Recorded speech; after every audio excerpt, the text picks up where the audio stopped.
Dumulog na sa Public Attorney's Office ang pamilya ni Cadet First Class Aldrin Jeff Cudia, ang kadete ng Philippine Military Academy, na dinismiss dahil umano sa pagsisinungaling. Umaasa sila makakasama sa graduation rites si Cudia, lalo't pangatlo siya sa top 10 ng PMA Class of 2014. Balita hatid ni Ian Cruz. Sa linggo na ang graduation rites ng mga kadete ng Siklab Diwa Class of 2014 ng Philippine Military Academy. Pero ang pamilya ni Cadet First Class Aldrin Jeff Cudia umaasa pa rin makakamarcha ang kadete na pinatawa ng administrative dismissal dahil umano sa pagsinungaling, isang paglabag sa honor code ng PMA.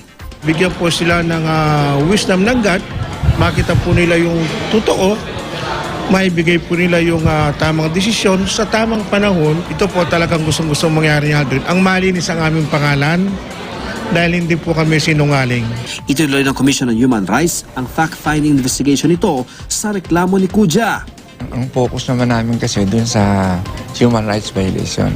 And with that, pwede namin ipagpatuloy kung ano pa man ang ibang aksyon na maaaring gawin itong parents ni Cadet Cudia.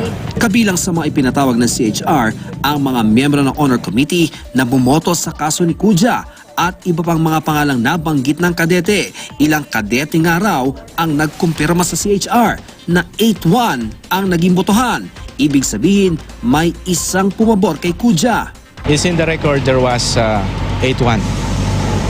It's a fact. It was admitted by the witnesses.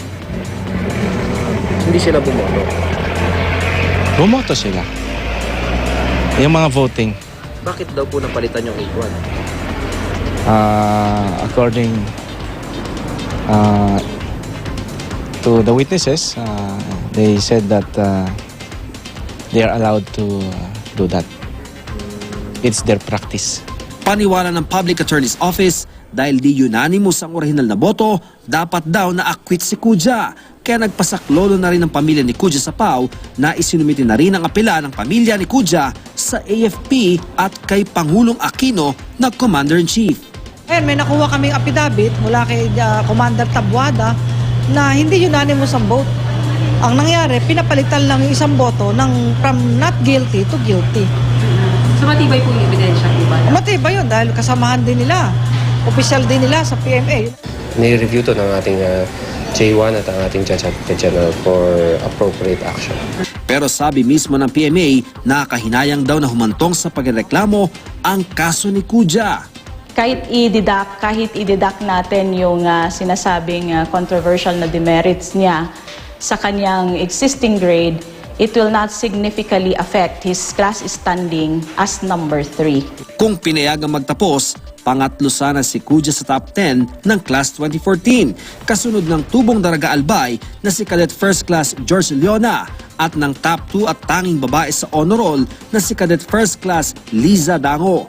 Sa sarili ko noon, kaya ko, sabi ko nga ng squad leader ko noon, live one day at a time po. I believe na with my accomplishment, mai-inspire ko yung iba pang babae na gustong pumasok sa military pero mayroong doubts. Ayon sa PMA, ano man ang maging pinal na desisyon ng AFP o maging ng Malacanang ukol sa apela ng pamilya ni Cudia, igagalang daw nila ito at ipatutupad.